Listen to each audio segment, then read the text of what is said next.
है तत्वार्थ यानी तत्व के ऊपर, पदार्थ के ऊपर प्रधान होना सम्यक दर्शन, ज्ञान की पूर्णता होना सम्यक ज्ञान, और प्रमाद रहित आश्रय से रहित जो अवस्था है उसका नाम है चारित्र। इस प्रकार से तीनों की एकता, जहाँ पर तीनों मिल जाते हैं, तीन चीजों के मिलने से मोक्ष मार्ग बन गया। जब तक अलग अलग है तब तक मोक्ष मार्ग नहीं बनता। जैसे आपको एक उदाहरण बताऊं, अमृत धारा है तो इसमें कपूर है और सत अजवाइन है और क्या है उसको क्या कहते हैं, ठंडक को पिपरमिंट, अजवाइन, सत और कपूर। ये तीनों जब तक अलग अलग हैं तब तक अमृत धारा नहीं बनती। तीनों को दो, एक शीशी में रख दो, किसी चीज में रख दो, कपूर को मिला दो, पिपरमिंट को मिला दो, अजवाइन सत को मिला दो, तीनों चीज रख दो में तो अमृत धारा बन जाती है। तो वैसे ही सम्यक दर्शन, सम्यक ज्ञान, सम्यक चारित्र, तीनों को मिलाने से, तीनों को धारण करने से ये मोक्ष मार्ग बन जाता है। हाँ, संगों में चलता है ना अमृत धारा, तो शुद्ध अमृत धारा बाजार के में आकर के सामान मंगाते रहते हैं हम लोग, उसे अमृत धारा बना लेते हैं, तो इसलिए याद रहता है कि कपूर मंगा लो, पिपरमिंट मंगा लो और अजवाइन सब मंगा लो, अमृत धारा बना लो। तीनों को घोल करके अमृत धारा बन जाती है। वैसे ये मोक्ष मार्ग बन जाता है। एक लोग और ले लेते हैं, हृदय भुवि दीर्घेकम बीज मुक्तम तुसंका प्रवृत्ति गुण सदंभा सारणी सिक्त मुच्चई भवदवगम शाख चारु चारित्र पुष्प तरुअमृत फलेन प्रीणयत्याशुभव्यम। ये श्लोक नंबर 73 है। इसका पद्यांवार देख लेते हैं। जो अंतःकरण रूप पृथ्वी में बोया हुआ बीज सम है, वह निसंकित अधिक गुण से सिंचित जल सम्यक दर्शन है। जहाँ सम्यक ज्ञान रूप शाखा चारित्र रूप है पुष्प खिले, तब वृक्ष रूप में परिणत हो मुक्ति का मार्ग शीघ्र मिले। जो अंतःकरण रूप पृथ्वी में बोया हुआ बीज सम है, वह निसंकित अधिक गुण से सिंचित जल सम्यक दर्शन है। जहाँ सम्यक ज्ञान रूप शाखा चारित्र रूप है पुष्प खिले, तब वृक्ष रूप में परिणत हो मुक्ति का मार्ग शीघ्र मिले। यहाँ पर एक वृक्ष के रूप में उसको उदाहरण देकर के इस प्रकार से सम्यक दर्शन, सम्यक ज्ञान, सम्यक चारित्र है हमारे आत्मा के अंदर, तो उसको यहाँ पर बताया गया। एकम द्रक दर्शनम बीजम, दर्शन को बीज मान लो। हृदय भूमि है, हृदय भूमि, और अपने हृदय को, मन को भूमि मान लो। हृदय भूमि, भूमि रूप हृदय में और दर्शन रूप बीज में। उत्तम वापितम, जब हृदय रूपी भूमि में और दर्शन रूप बीज को बोया गया, यानी जब एक भूमि के अंदर कोई बीज बोया गया, उसका उदाहरण दिया। किम लक्षणम दर्शनम, उस दर्शन का लक्षण क्या है? तो स्वशंका प्रवृत्ति गुण सदंभा तू पुनः असंकादि अष्टगुणा तत्समीचीना एवं अंभासारणी जलधौरणी जलधारणी दया सिक्तम सिंचितम उच्चैन, जो 8 प्रकार की शंकाओं से रहे, समीचीन जल रूपी जल से दया सिक्तम, उसको सींचा गया, उच्चई अच्छे प्रकार से, आत्सेन अच्छे प्रकार से सींचा गया, तरु अमृत फलेन तो वृक्ष बन जाता है।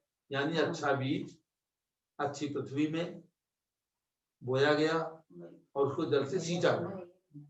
तो जल से जब सींचेंगे तो बीज और जल और मिट्टी तीनों मिलकर के वृक्ष बन जाएगा। जब वृक्ष बनेगा तो क्या होगा? अमृत फलेन, तो उस वृक्ष से अमृत रूपी फल मिलेगा। आशु शीघ्रम, शीघ्र ही फल मिल जाएगा। भव्यम प्रीणयति पोषयति, और वह फल जो है भव्य जीवों को प्रीणयति पोषयति उसका पोषण होगा। अच्छे फल को खाने से क्या होगा? संतुष्टि होगी। किम लक्षणातरु, उस वृक्ष का लक्षण क्या है? चारु चारित्र पुष्पा, उसके बाद जो चारित्र जो पुष्प है वो ये चारित्र जो चारित्र धारण करते हैं ना, तो जो उसका फूल है ना वो एक प्रकार का चारित्र। भव्यम अमृत फलेन मोक्ष फलेन बोध्यति, भव्य जीव को अमृत रूपी फल से मोक्ष रूपी फल से पोषण करता है, यानी मोक्ष रूपी फल को प्राप्त कराता है। पुनः किम लक्षणम तरु भव दव गम शाखा, और उस वृक्ष का क्या लक्षण है? भव दव गम शाखा, भव रूपी दव गम शाखा, उसकी शाखाएं जो हैं भव को समाप्त करने वाली हैं। भवत उत्पन्न माना और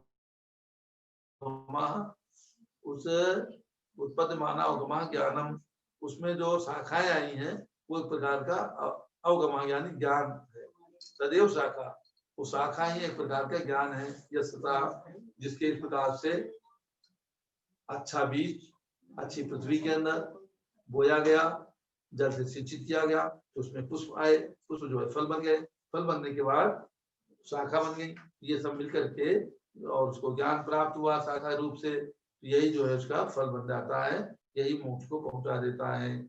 इसकी हिंदी देखते हैं, दोनों की हिंदी देखते हैं। इस प्रकार मुनि के 7 तत्व देव और गुरु का सिद्धांत करना, इसे मुनियों में श्रेष्ठ गणधर आदि सम्यक दर्शन कहते हैं। स्व और पर परार्थ दोनों की न्यूनता, बाधा एवं संदेह से रहित होकर जो जानना है, इसे ज्ञान कहा जाता है। योगियों का प्रमाद से होने वाले कर्मास्त्रों से रहित हो जाने का नाम चारित्र है। ये तीनों मोक्ष के मार्ग हैं। इन्हीं तीनों को ही उत्तम धर्म कहा जाता है, जो संसार का विनाशक होता है। हृदय रूपी पृथ्वी में बोया गया एक सम्यक दर्शन रूपी बीज, निसंकित आदि 8 अंग स्वरूप उत्तम जल से परिपूर्ण क्षुद्र नदी के द्वारा अस्य सींचा जाकर उत्पन्न हुई सम्यक ज्ञान रूपी शाखाओं और मनोहर सम्यक चारित्र रूपी पुष्पों से संपन्न होता हुआ वृक्ष के रूप में परिणत होता है, जो भव्य जीव को शीघ्र ही मोक्ष रूपी फल को देकर प्रसन्न करता है। मूल बात इसमें भी वही है, उसको उदाहरण के द्वारा इस श्लोक में समझाया है।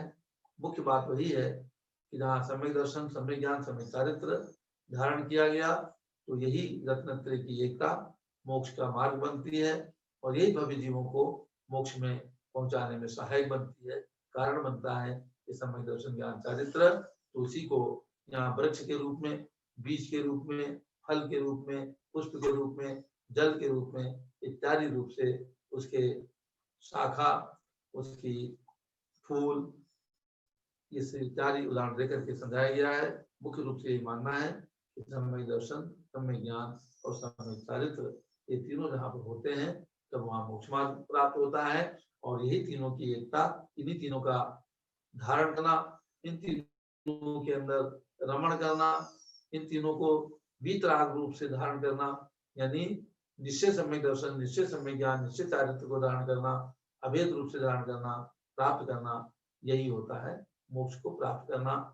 यद्यपि पंचम काल के अंदर यह साक्षात मोक्ष नहीं है, क्योंकि रत्नत्रय की एकता तो है, लेकिन वो व्यवहार से है। व्यवहार से इसलिए है क्योंकि दीक्षा लेकर के रत्नत्रय का ही पालन करते हैं। सम्यक दर्शन, सम्यक ज्ञान, सम्यक चारित्र को ही धारण किया जाता है। दीक्षा का लेना का मतलब यही है कि हमने रत्नत्रय का पालन किया है, रत्नत्रय को स्वीकार किया है, रत्नत्रय को धारण किया है। लेकिन ये मोक्ष मार्ग है, ये कारण है, यह मोक्ष को प्राप्त करने का कारण है। और जब मोक्ष प्राप्त हो जाता है तो सम्यक दर्शन, सम्यक ज्ञान, सम्यक चारित्र तीनों आत्मा के अंदर समा जाते हैं, इन आत्मा रूप हो जाते हैं। वहां तो ज्ञाय भाव ही आत्मा कहा जाता है। बस ज्ञान ज्ञान ज्ञान वही है आत्मा, जिसको कहते हैं ज्ञाय भाव रूप आत्मा। वीतराग सम्यक, वीतराग निश्चित चारित्र से सहित ऐसी आत्मा ये 13वें गुण स्थान में प्राप्त होती है। 8वें से इसका प्रारंभ हो जाता है और 6ठे 7वें में ये कारण रूप शुभ परिणामों को करता हुआ मोक्ष मार्ग में अग्रसर होता है। उसी से जो अनादिकाल से मिथ्यावृत्ति परमार्थ कसाय और योग के निमित्त से, अथवा मिथ्या आवृत्ति कसाय और योग, इन चार प्रत्यय से जो कर्म का आश्रय हो रहा था, कर्म का बंध हो रहा था, समाप्त होता है। उसके समाप्त होने से तो छठे सातवें अनुसार में पंचम काल में जितने जितने अंश में ये कर्म का आश्रय रुकता है, बंध रुकता है, उतने उतने अंशों में कर्मों की निद्रा होती है और उतने उतने अंशों में हमारा मोक्ष मार्ग प्रशस्त होता है। ऐसा मान करके गृहस्थ और मुनि दोनों प्रकार के जो प्राणी है संसार के अंदर, वे अगर छोटे मोक्ष मार्गी हैं तो बड़े मोक्ष मार्गी हैं, उनकी ज्यादा कर्मों की निद्रा होती है, घर में रह करके कम कर्मों की निद्रा होती है। लेकिन एक देश अणुव्रत रूप प्रतिमा रूप व्रतों को धारण करके और सराग चारित्र को धारण कर सकते हैं, यानी पंचम गुण शांत को प्राप्त कर सकते हैं। यही भावना करके रत्नत्रय की साधना करनी चाहिए। और जो रत्नत्रय को जिन्होंने धारण किया है, ऐसे मुनियों के प्रति वितराग समय के प्राप्त करने वाले, उसकी भावना करने वाले साधुओं के प्रति, चाहे मुनि हो, आरिका हो, शुल्लक हो, शुल्लिका हो, सबके प्रति श्रद्धा भाव रख करके और अपने सम्यक्त को दृढ़ करना चाहिए। यही इन श्लोकों को पढ़ने का, पद्मनंद का पढ़ने का सार और स्वाध्याय का सार है। जो आचार्य पद्मनंद महाराज की जा वाणी के ज्ञान ते सुझे रोगालो, तो वाणी मस्तक धरूं सदा रे तुम लोग। हे जिनवाणी भारती तो जपो दिन रैन, जो तेरी शरणागत सो पावे सुख चैन। हे जय बोलो जिनवाणी माता की जय।